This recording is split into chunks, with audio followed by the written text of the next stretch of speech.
Morning, folks. Coffee and wargaming news time. Right, so Twitch streamer Femininely. If you don't know, you can go twitch.com/Femininely.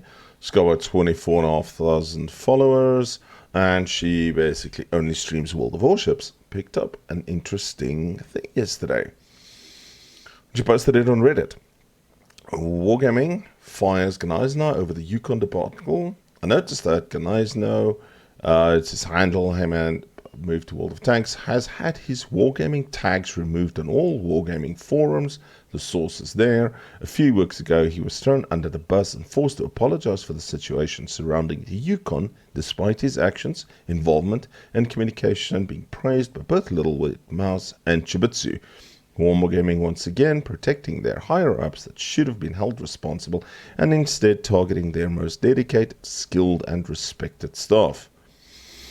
And as one person, Israel, says, so they shot the messenger. Okay, that's a good sign.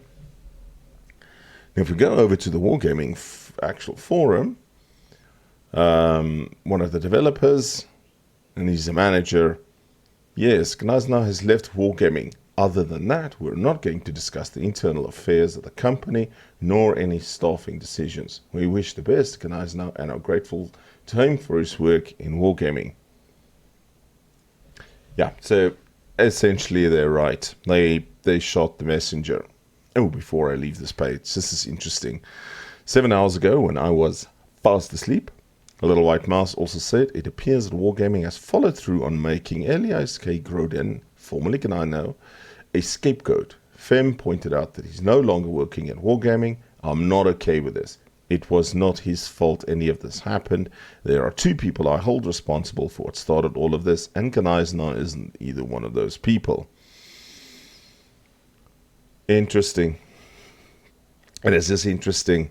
So he was made to apologize, and now they've since fired him, and he's the one not responsible for this. This is like a PR masterclass on how not to do things. I mean, Little White Mouse commented on one of my videos. She's awesome. And one of the best thing here is one of the beta testers. Newfound commitment to openness, transparency, and communication, 2021 to 2021.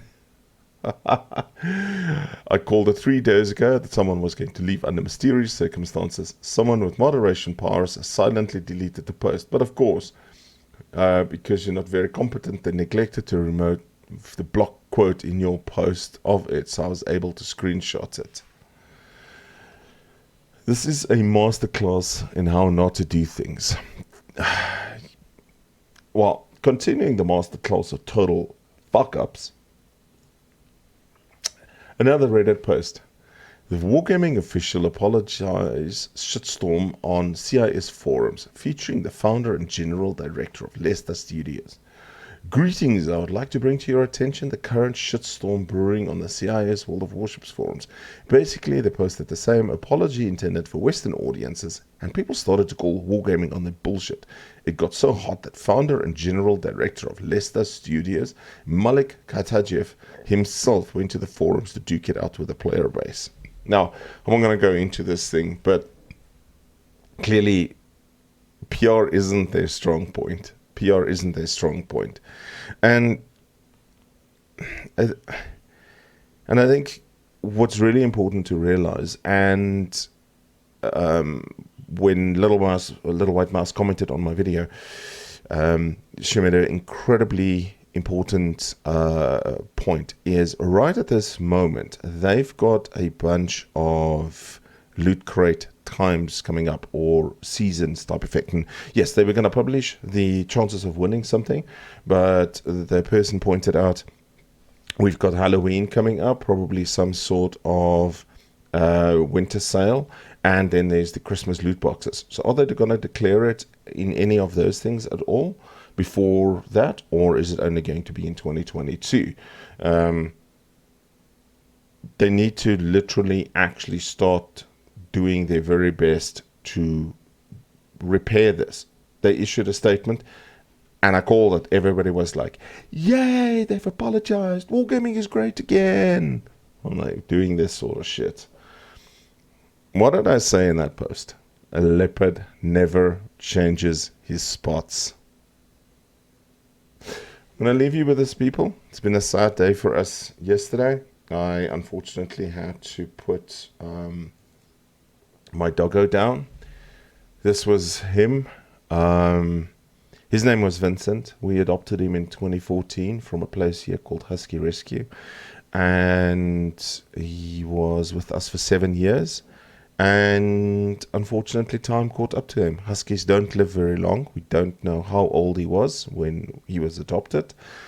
But he had a good 7 years with us. He loved the walk. He was super, super naughty. You'll notice this, what we call the slack lead, was on a half choke chain and then his proper harness. So there was absolutely no tension on that at all.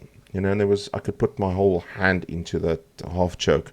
Now, choke change in general, I don't like, but he had a habit where he would pull out of his harness and run away, and then you spent like 20 minutes catching him again. So we changed the type of harness that we used with him to one that he can't pull out easily. And then I had that half choke with a slack lead. So the moment he starts pulling out of his harness, I could pull on the half choke and it would tighten around his neck. And then I could tighten his harness or just say to him, listen, we're going to go walk. You're not going to do any of your naughty stuff. And then once he learned that the half choke was there and he couldn't pull out, he actually stopped it. But we never took a chance. I mean, I never took a chance. He pulled out of his harness twice and we spent literally so much time every time chasing him and eventually finding him that I didn't take any more chances in the 7 years that I had him. So, but in the last week, he unfortunately started losing controls of his bowels. He literally couldn't walk anymore. His hips were completely failing. And yeah, we had to have him put down. So super, super sad day here. Anyway, people, I am leaving tomorrow for a long weekend. I will not be streaming Thursday evening, nor will I be streaming Saturday evening. I shall probably be streaming Sunday evening to make up for it. I'm taking a long weekend, and it's the first little bit of holiday I've taken in about 6 months. I'm still due for 10 days leave at work. Can't take it. But I said to my boss, look, if I don't take this 2 days, I'm going to burn out. So I am going to be away. I'm going hunting with a friend of mine, and I will be back on Sunday. And I hope everybody has a fantastic week. Drink your coffee, look after each other, stay safe out there. Cheers.